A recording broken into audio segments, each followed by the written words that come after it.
Hey there, legendary souls. So, this week we're talking about Try Softer by Andy Colbert. She is a therapist, and this book is like really revolutionary. In this book, what she does is she connects the brain science of things with the actual like feeling nature of things.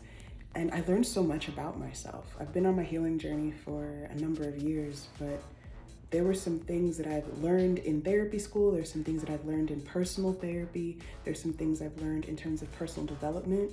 But reading this book felt like it was like I was taking the puzzle pieces of all of these different things that I know, and they were coming together in a new way and in a more embodied way.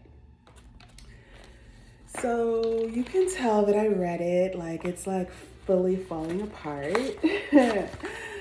The only other book that I've read in my life that looks like this after I was done with it was the Bible that I was given for my confirmation when I was a teenager.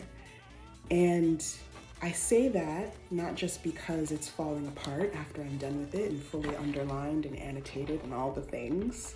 I've really been taking this in.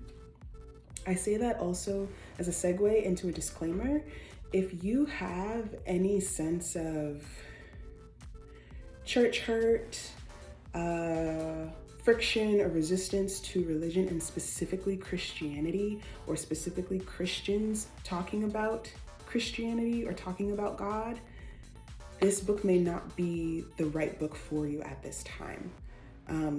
Or if you really feel drawn to it, if the title of it, the colors of it, what I'm saying about it really is resonating with you and you want to try it, even though you're like, I don't fuck with Christians, I don't know about all that, prepare to go on a journey. Prepare to go on a journey. Reading this book, and like she uses scriptures in here, like she's talking about like Bible in here. Reading this book brought up so much stuff for me around being a queer, non-binary, very witchy, esoterically minded. There's a lot of different belief systems that I incorporate into my personal spirituality, and that's been consistent since I was young. So there have been spaces and places that I've been to where people have preached to the congregation that I was sitting in that queer people or that trans or non-binary folks were not normative, or that there was something wrong with their existence. So I've sat in spaces and places with people in pulpits talking about how people who identify like me, people who are my people, that there was something up about us.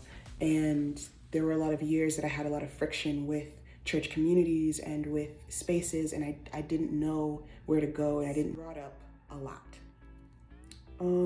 I discovered that I was still pretty angry at all the spaces and places where I felt rejected, or I kept reading it. Like I would take a lot of breaks. I didn't read this in a week. I read this over a while. It looks like this because it's been a little minute. And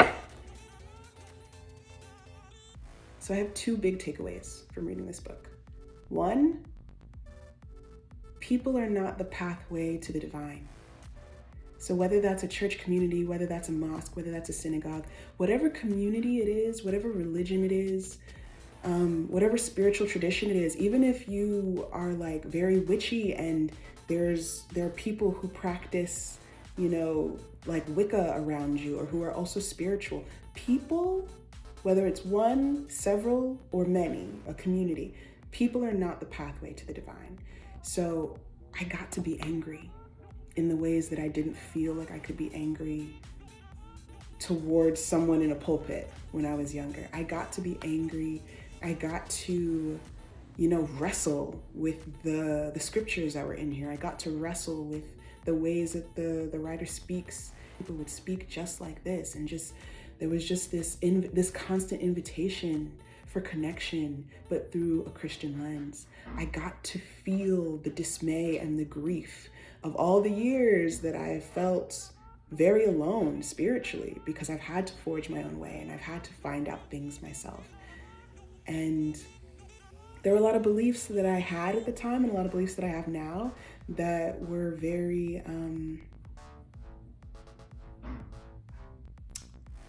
they caused a lot of friction with some folks. That's what I'll say.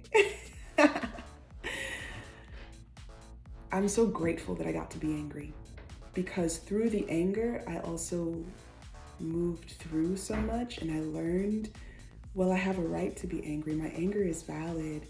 There were so many ways that I have felt hurt in church community. It reconnected me to the inherent truth that I believe is actually in all faith traditions, that we're on this journey towards enlightenment and we're all doing the best that we can.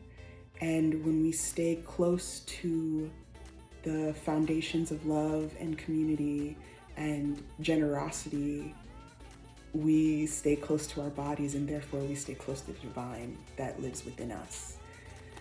So that was my number one main takeaway. People are not the path to the divine. We are.